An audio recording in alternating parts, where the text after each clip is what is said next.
everyone, this is Rashima, lecturer in English, presently working in Arohi Model Senior Secondary School, Ramgarh Pandwa, Kalayat, Kaithal.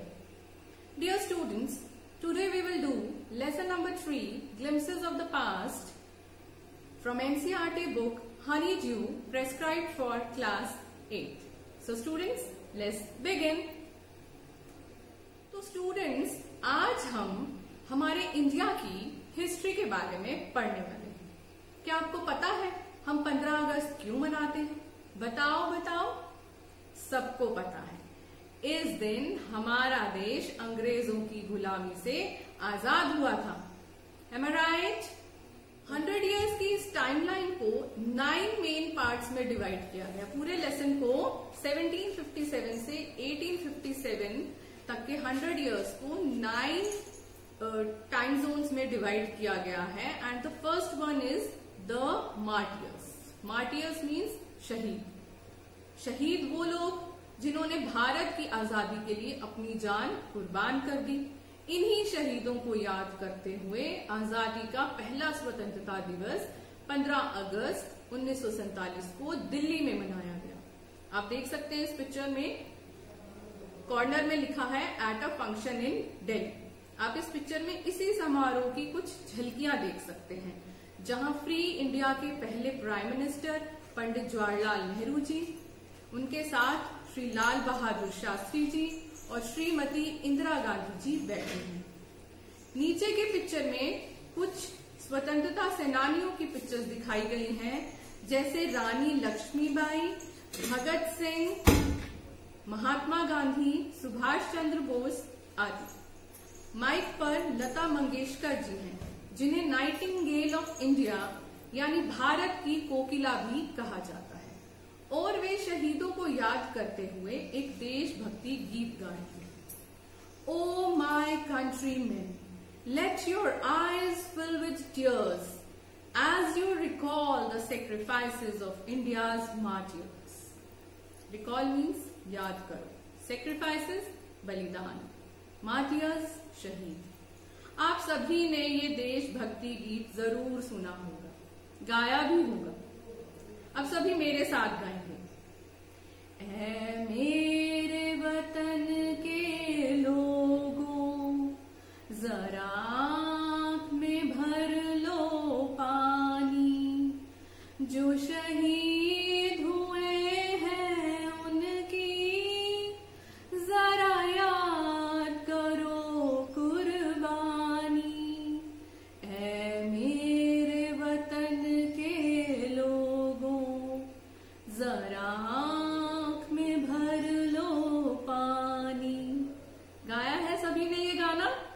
तो ये गाना लता मंगेशकर जी ने 15 अगस्त 1947 को दिल्ली के independence day celebration में गाया था। और आप सभी जरूर ये देशभक्ति गीत याद करो और जरूर अपनी असेंबली में, अपने स्कूल में सबको गाकर सुनाओ।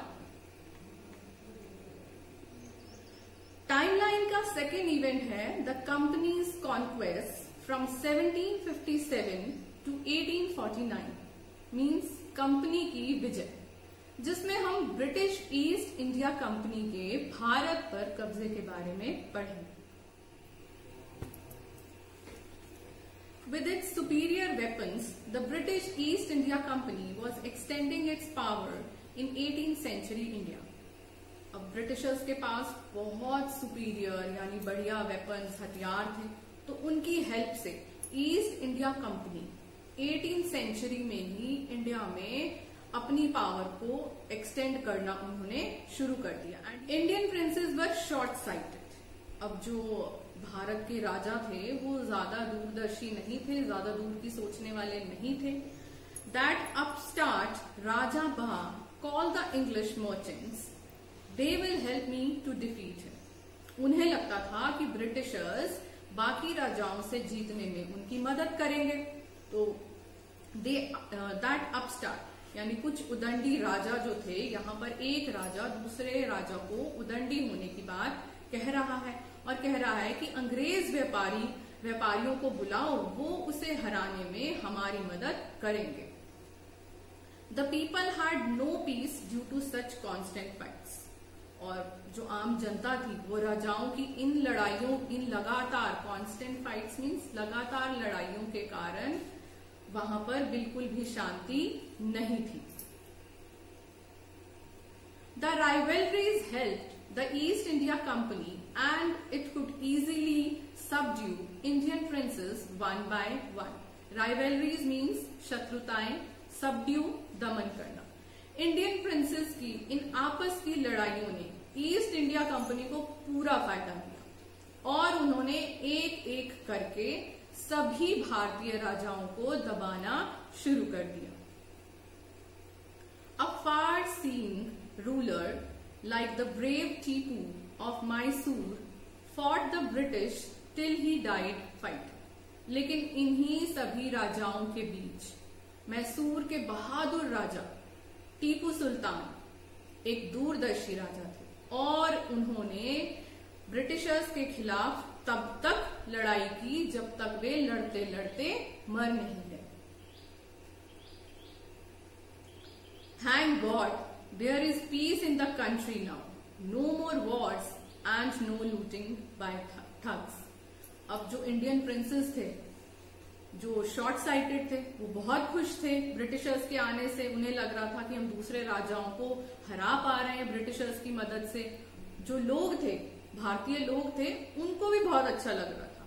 उनको भी ऐसा लग रहा था कि जो ब्रिटिशर्स हैं उनके आने के कारण हमें बहुत फायदा हो रहा है। सो उनकी प्रतिक्रियाएं क्या थी? उनका ये कहना था कि अब कंट्री में बिल्कुल शांति है, देश में बिल्कुल शांति है, कोई राजा एक दूसरे से लड़ाई नहीं कर पा रहे हैं। No more wars and no looting by thugs. ना ही कोई लड़ाई हो रही है और ना ही ठगों द्वारा कोई लूटपाट हो रही है। It is God who sent the British. उनका मानना था कि भगवान ने ही अंग्रेजों को हमारी मदद के लिए यहाँ भेजा है। Our destiny is linked with them. Destiny means भाग्य। हमारा भाग्य तो इन्हीं से जुड़ा है। अब तो ये लोग ही हमारे पूरे देश में अमन चैन फैला सकते हैं। The white man has killed और dethroned our kings। फिर कुछ समय के बाद जब अंग्रेजों के मकसद सबके सामने आने लगे तब लोगों की प्रतिक्रियाएं बदलने लगी और फिर वे लोग कहने लगे कि ये जो अंग्रेज हैं इन्होंने हमारे कुछ राजाओं को तो मार दिया और कई राजाओं की राजगद्दी भी छीन ली। डिथ्रोन्ड यानी राजगद्दी से हटाना। Some kings were not good but after all they were of this land. और उन्होंने कहा कि चलो ठीक है, कुछ राजा तो ठीक नहीं थे, अच्छे नहीं थे, लेकिन कम से कम वो हमारी धरती के तो थे। Now we have become slaves of foreigners. Slaves means Ghulam, foreigners means विदेशी। और अब तो हम इन विदेशियों के गुलाम बन गए हैं। Now we come to the third event of the timeline, that is British rule, which was from 1765 to 1836. And during this time, religious leaders preached ideas like untouchability and child marriage. Preached means प्रचार करते थे, untouchability छुआछूत। तो अब हम timeline के third event तक पहुंच चुके हैं जो कि 1765 से 1836 तक चला। और इस समय में कुछ रिलीजियस लीडर्स यानी धार्मिक गुरु, धार्मिक नेता ऐसे थे जो कि अनटचेबिलिटी यानी छुआछूत और चाइल्ड मैरिज यानी बाल विवाह का खूब प्रसार प्रचार किया करते थे। उनके हिसाब से छुआछूत और चाइल्ड मैरिज बिल्कुल सही थी। और वो क्या कहते थे? Anyone who crosses the seas loses his religion। उनका ये मानना था कि कोई भी भारतीय व्यक्ति अगर समुद्र पार दूसरे देश में जाएगा तो यानी कि उसका धर्म भ्रष्ट हो जाएगा। फाइन। और क्या कहना था उनका? All the misery in the world is due to women। Misery means दुख। उन धार्मिक, उन रिलीजियस लीडर्स का ये भी कहना था कि दुनिया में जितना भी दुख है वो सिर्फ महिलाओं के कारण है। अब उन रिलीजियस लीडर्स की ऐसी बातें सुनकर जो ब्रिटिशर्स थे वो लोग इंडियन नेटिव्स के बारे में क्या सोचने लगे। The truth was that Indians had lost self respect, the British scorned them. Scorned means घृणा करना।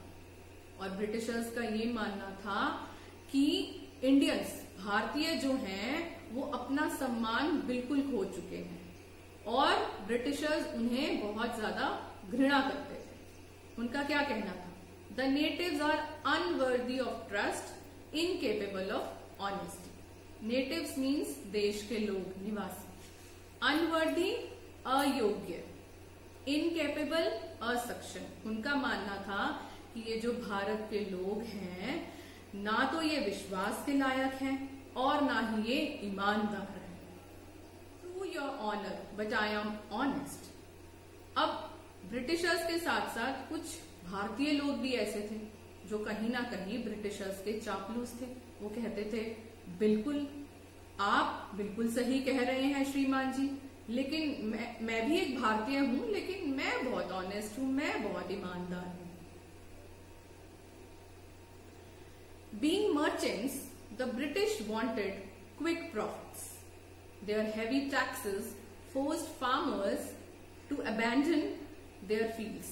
अब क्योंकि जो ब्रिटिशर्स थे वो बेसिकली मर्चेंट्स यानी व्यापारी थे, तो उनको बहुत जल्दी जल्दी प्रॉफिट्स चाहिए थे, उनको लाभ जो थे वो ज्यादा चाहिए थे।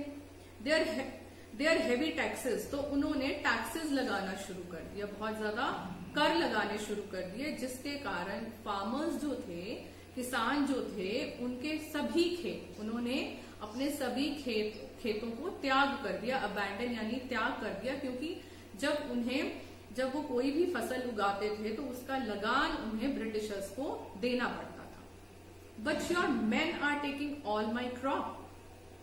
तो जो कुछ ऑफिसर्स थे, इंडियन ऑफिसर्स थे, वो कहते थे ब्रिटिशर्स को कि आपके सभी लोग मेरे लोगों की सारी फसल ले रहे हैं।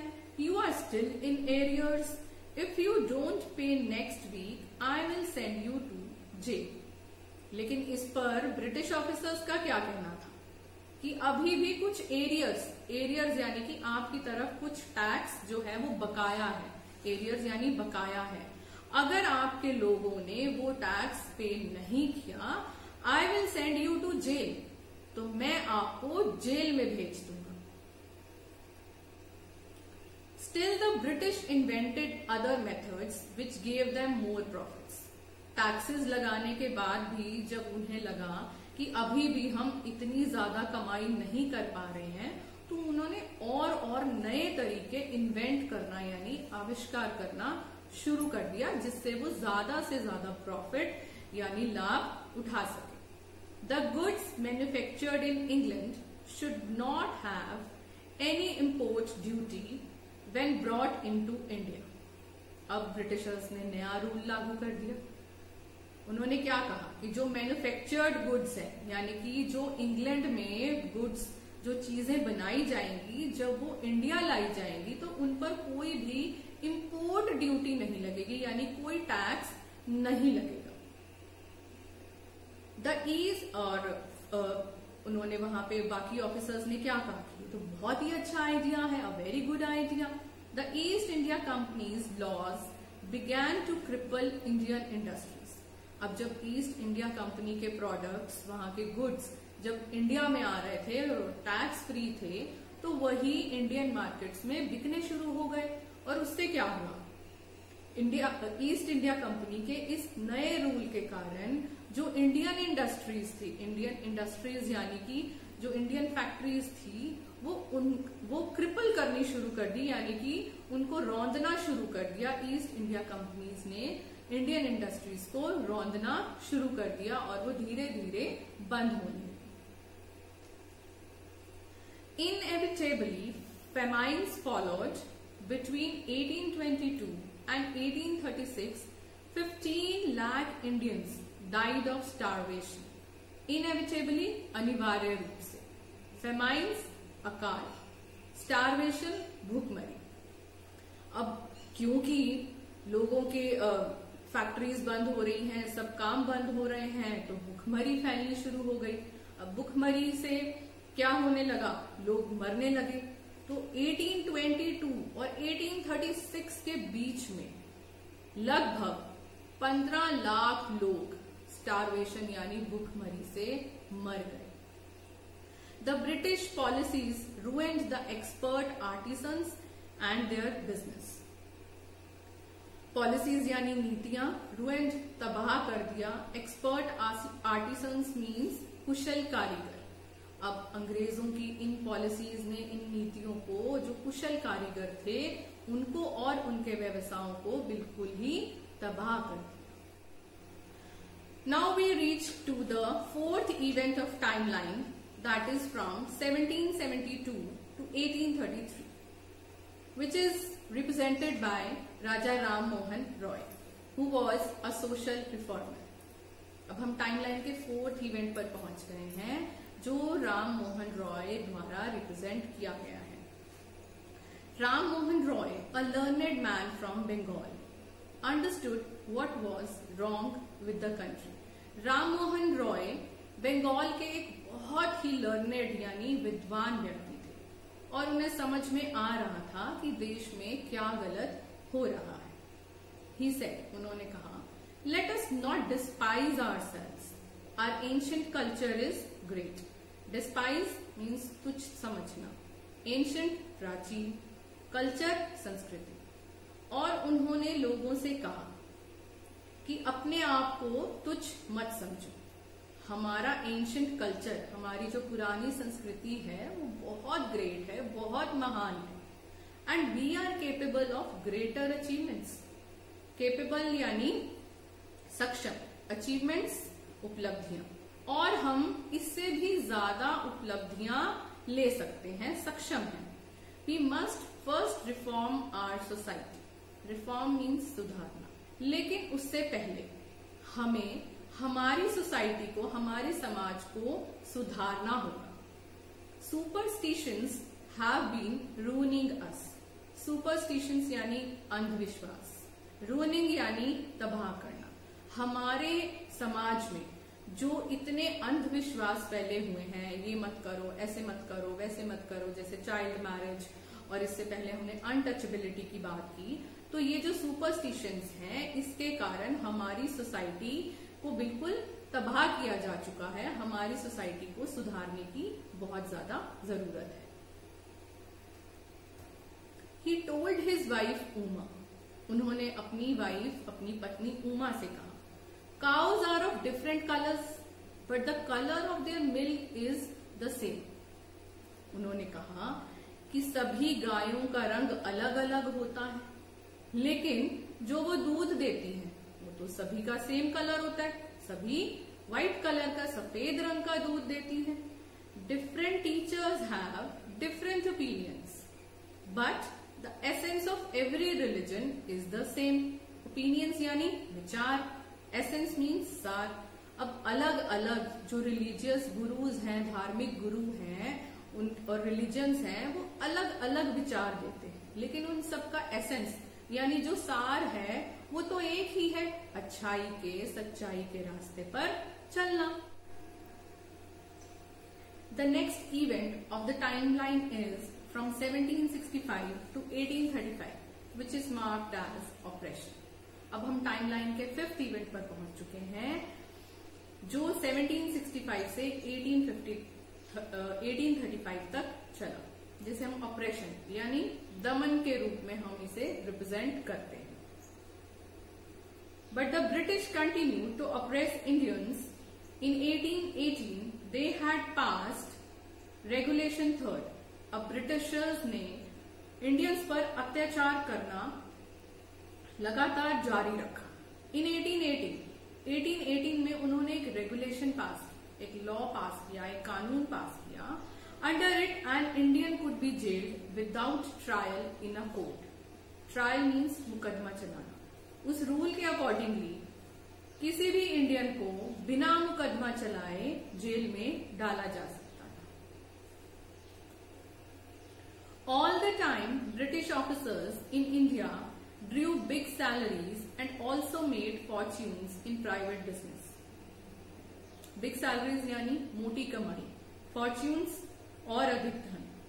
अब जो इंग्लैंड से यहाँ पर British officers east India company में जॉब कर रहे थे, उन्हें बड़ी बड़ी सैलरीज तो मिल ही गई थी। इसी के साथ साथ वो अपने प्राइवेट बिजनेस यानी अपनी निजी व्यापार भी कर रहे थे और उससे भी खूब पैसा कमा रहे थे। Students, now it's time to do some vocabulary work. अब हम कुछ वोकैबुलरी वर्क करेंगे which has been taken from your workbook on page number 14 and 15।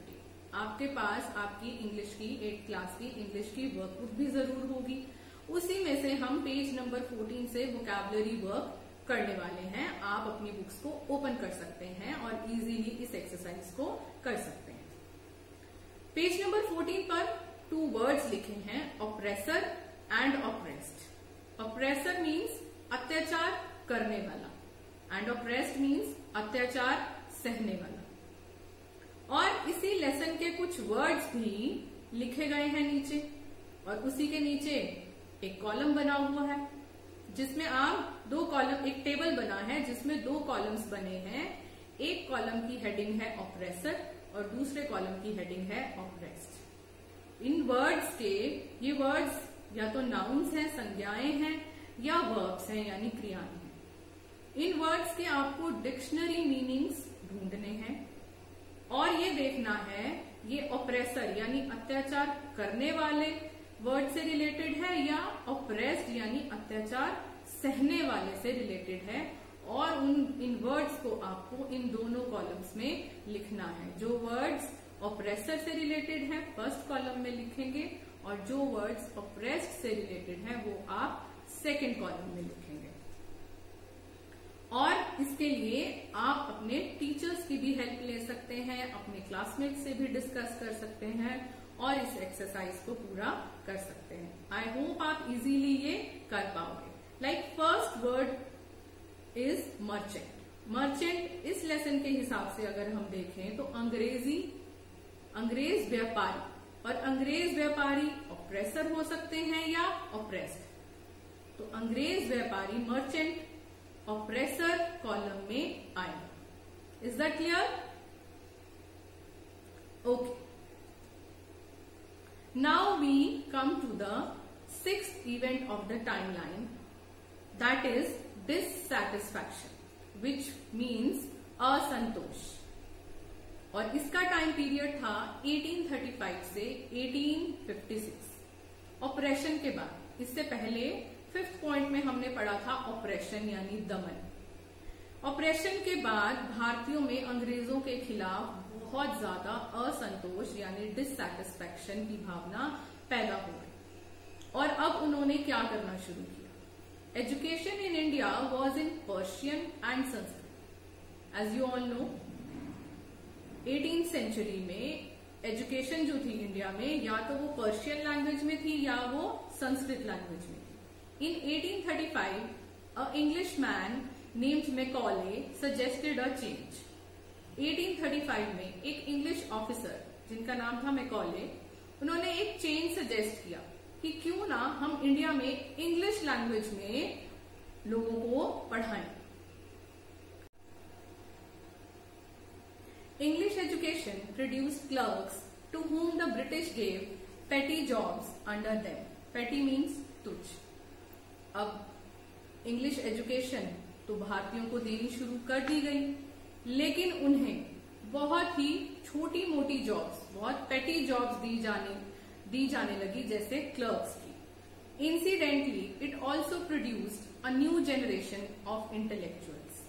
Incidentally मतलब संयोगवश, जनरेशन मीन्स पीढ़ी, इंटेलेक्चुअल्स मीन्स बुद्धिजीवी।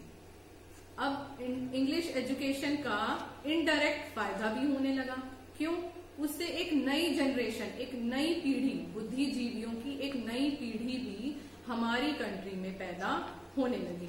लोग विद्वान होने लगे, इंग्लिश लैंग्वेज जानने लगे और इंग्लिश लैंग्वेज के कारण वो और भी बहुत कुछ जानने लगे। We must educate our brothers.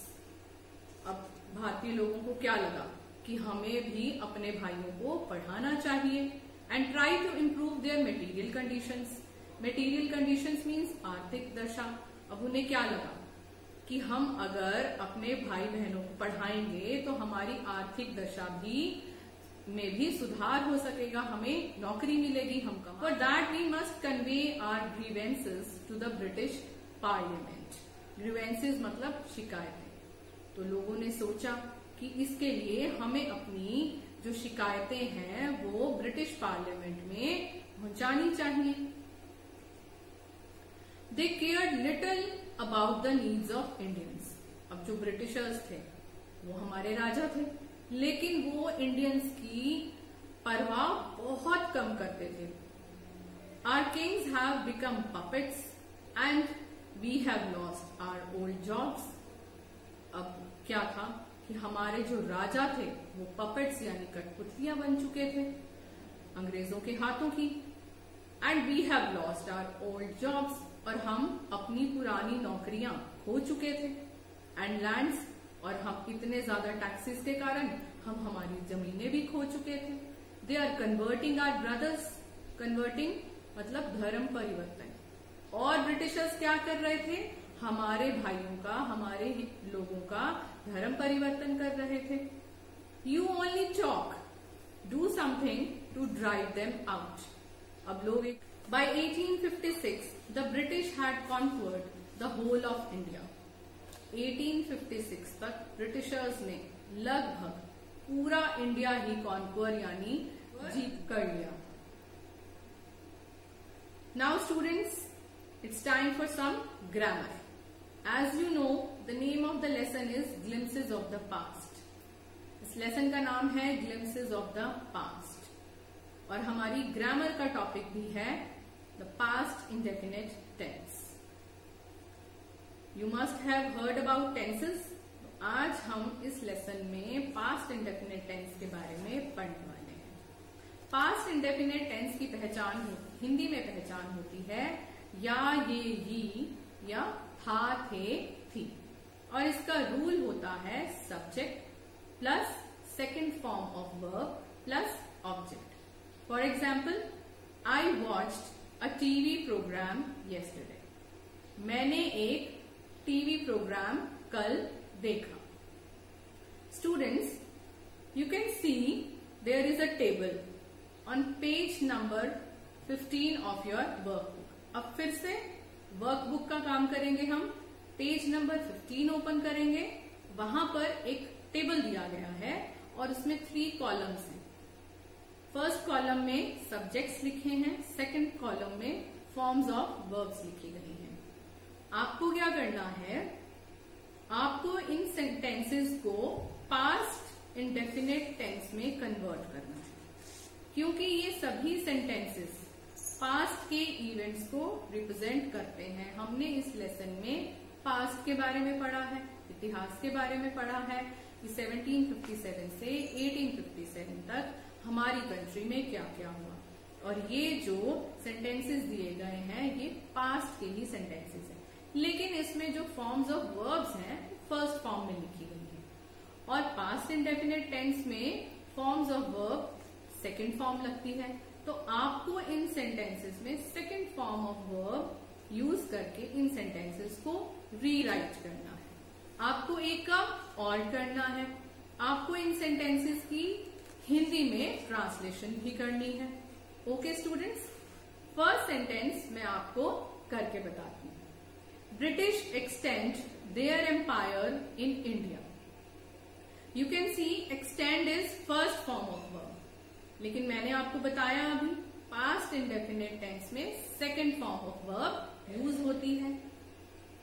तो यहां पर क्या आएगा, British extended their empire in India, means अंग्रेजों ने भारत में अपने शासन का प्रसार किया। Is that clear to everybody? इसी तरह से आपको बाकी 5 सेंटेंसेस को भी पास्ट इंडेफिनिट टेंस में चेंज करना है और इनकी ट्रांसलेशन हिंदी में लिखनी है। Clear to everyone? Okay students, we will next move to the timeline. Timeline के 7th इवेंट है the sparks from 1855 to 1857. Sparks means चिंगारियां. पहले ऑपरेशन, रूल, फिर असंतोष और अब हम पहुंच गए स्पार्क्स, यानी अब भारत के लोगों में चिंगारियां, उनके विद्रोह की चिंगारियां उठने लगी. और अब हम पढ़ेंगे किस तरह से कहां कहां पर इंडिया में विद्रोह की चिंगारियां उठने लगी. Taxes continue to ruin the peasants. Britishers के थ्रू लगाए गए टैक्सेस के कारण पीजेंट्स यानी कि जो फार्मर्स थे, किसान थे, वो तबाह हो रहे थे. In Bengal the Santhals who had lost their lands under new land rules became desperate. Desperate means मायूस होना, निराश होना, उग्र होना. अब बंगाल में संथाल जो थे, उनकी ब्रिटिशर्स के नए लैंड रूल्स के कारण, नई भूमि नीतियों के कारण उन्होंने अपनी सारी जमीनें खो दी और वो बहुत ज्यादा निराश हो गए, उग्र हो गए. In 1855 they rose in rebellion and massacred Europeans and their supporters alike. Rose in rebellion यानी विद्रोह में वृद्धि होना, massacred मीन्स वध और सपोर्टर्स मीन्स समर्थक. अब 1855 में वो विद्रोह में उग्र हो गए और उन्होंने यूरोपियंस, यूरोप में इंग्लैंड है, ब्रिटिशर्स, उनको मारना शुरू कर दिया, उनका वध करना शुरू कर दिया.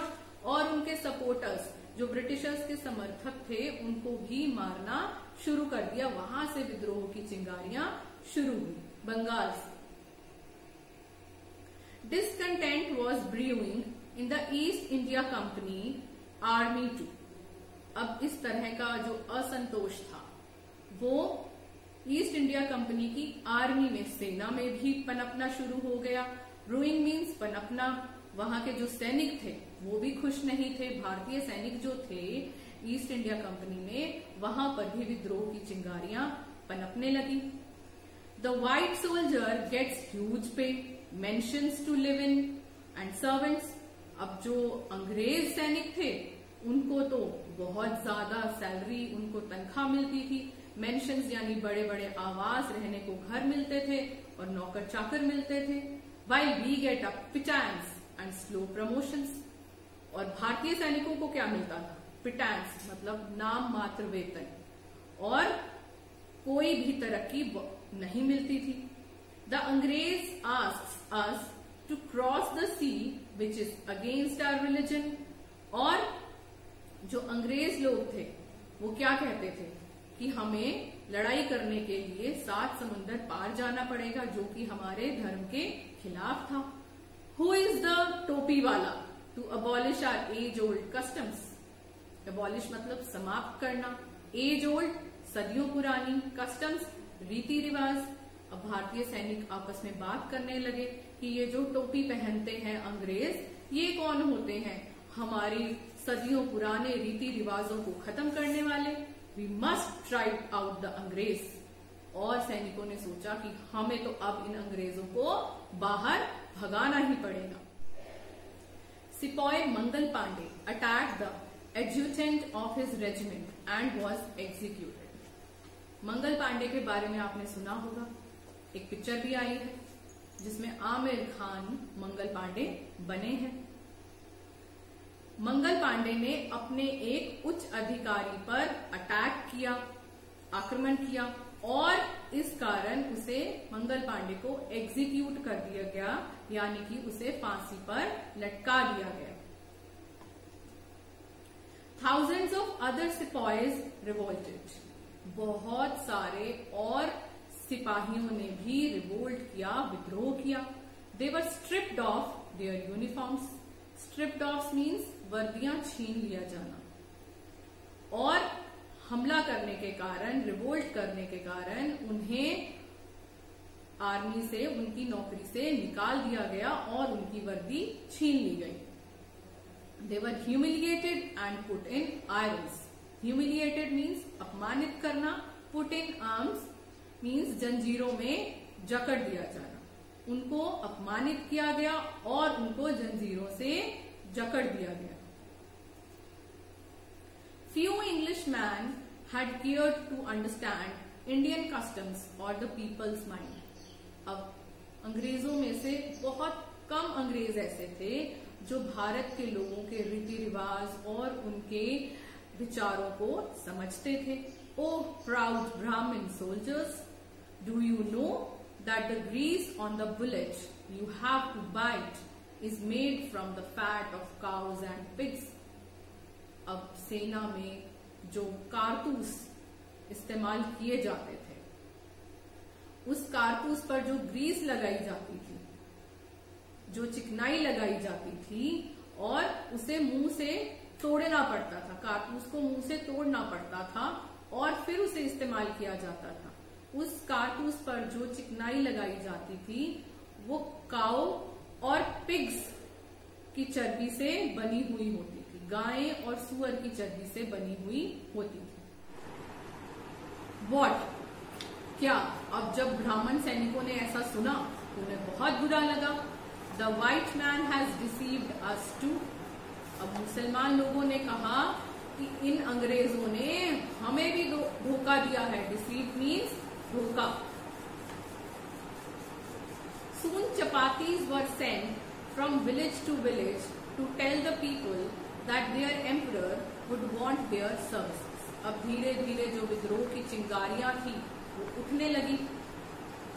तो एक एम्परर ने, एक सम्राट ने गांव में रोटियां भेजी और उन रोटियों में कुछ गुप्त समाचार भी भेजे और लोगों को कहा कि आपके सम्राट को आपकी सेवाओं की जरूरत पड़ेगी समय आने पर। Yes, all my village man will be ready. और इस पर गांव वालों ने, लोगों ने प्रतिक्रिया की कि हमारे गांव के सभी लोग अपनी सेवाएं देने के लिए बिल्कुल तैयार हैं। Similarly lotus flowers circulated among Indian soldiers. और इसी तरह से भारतीय सैनिकों ने एक दूसरे तक लोटस फ्लावर्स मीन्स कमल के फूल भी सर्कुलेट किए यानी भेजे। Death to the foreigner. और एक दूसरे को ये मैसेज पहुंचाया कि इन विदेशियों को हमने मारना है। The masses gave all help and shelter to the patriots. Masses means जनता, शेल्टर आश्रय, पेट्रियट्स देशभक्त। अब लोगों ने भी उन देशभक्त सैनिकों को पूरी तरह से आश्रय और हर तरह की मदद प्रदान की।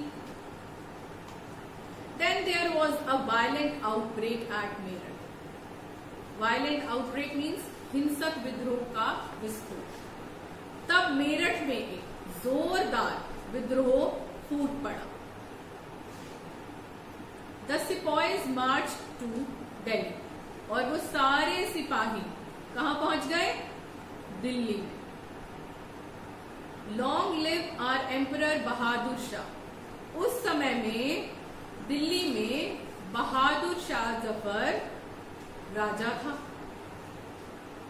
और उन सैनिकों ने वहां जाकर बहादुर शाह जफर से मदद मांगी और उनकी दीर्घायु के नारे लगाए।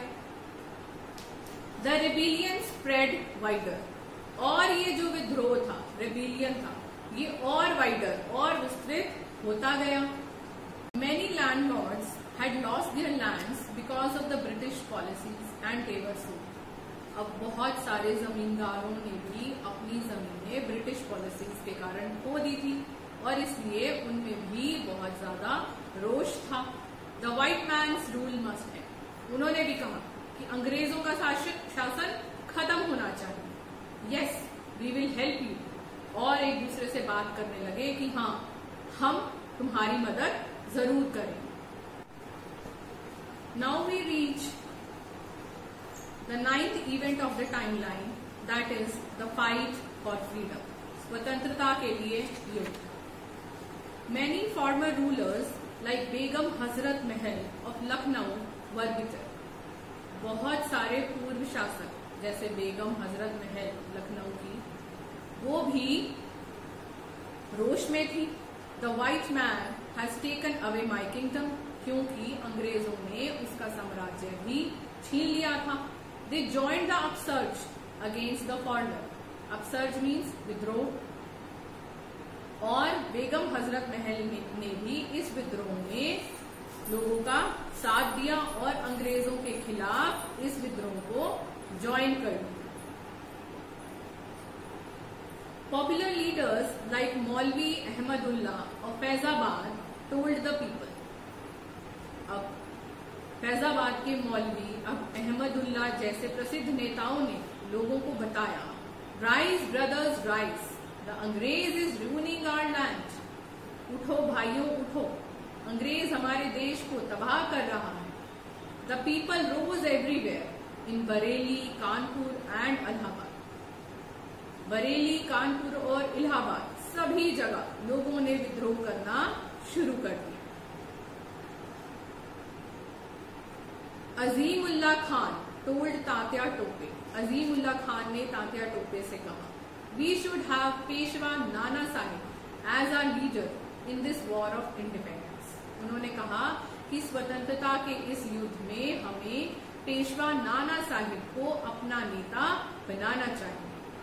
The patriots pounced upon the British and fought pitched battles all over North India. Pounced means टूट पड़े, pitched घमासान, battles लड़ाइयां।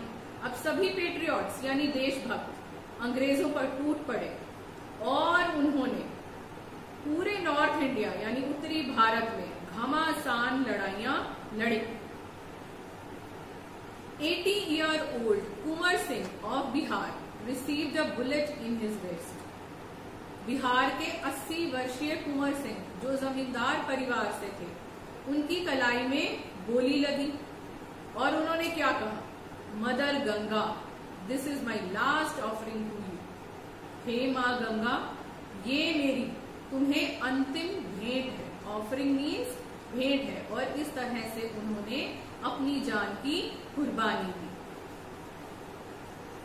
स्टूडेंट्स, हमारा ये लेसन यहीं कंप्लीट होता है। आई होप आपको हिस्ट्री का ये पार्ट समझ में आया होगा, which is glimpses of past. Now it's time